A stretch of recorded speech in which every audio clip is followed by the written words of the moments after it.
नदियों के किनारे बसे विश्व के प्रमुख नगर। बगदाद इराक टिग्रिस नदी। आसवान मिस्र नील नदी। सेंट लुइस अमेरिका मिसिसिपी नदी। रोम इटली टाइबर नदी। लंदन इंग्लैंड टाइम्स नदी। पेरिस फ्रांस सीन नदी। मॉस्को रूस मोस्कावा नदी। प्राग चेक गणराज्य वितावा नदी। बुडापेस्ट हंगरी डैन्यूब नदी। वॉशिंगटन डीसी पोटोमेक नदी। वियना ऑस्ट्रिया डैन्यूब नदी। टोक्यो जापान अराकावा नदी। शंघाई चीन यांगत्जी नदी। मांडले म्यांमार इरावदी नदी। ओटावा कनाडा ओटावा नदी।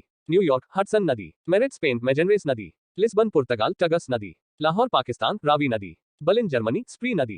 पेर्थ ऑस्ट्रेलिया स्वान नदी। वार्सा पोलैंड विस्तुला नदी। बॉन जर्मनी राइन नदी। ब्राजाविले रिपब्लिक ऑफ कांगो जायरे नदी। खार्तूम सूडान नील नदी। काहिरा मिश्रा नील नदी। अंकारा तुर्की अंकारा नदी। डुंडी स्कॉटलैंड टे नदी। लिवरपूल इंग्लैंड मसी नदी। कोलोन जर्मनी राइन नदी। मॉन्ट्रियल कनाडा सेंट लॉरेंस नदी। कीव यूक्रेन नीपर नदी। मोलमीन म्यांमार साल्वीन नदी। बेलग्रेड सबिया डैन्यूब नदी। कराची पाकिस्तान सिंधु नदी। डबलिन आयरलैंड लीफे नदी। दिल्ली भारत यमुना नदी। हैम्बर्ग जर्मनी एल्ब नदी। शिकागो अमेरिका शिकागो नदी। ब्रिस्टल इंग्लैंड एवन नदी। बसरा इराक दजला और फरात नदी।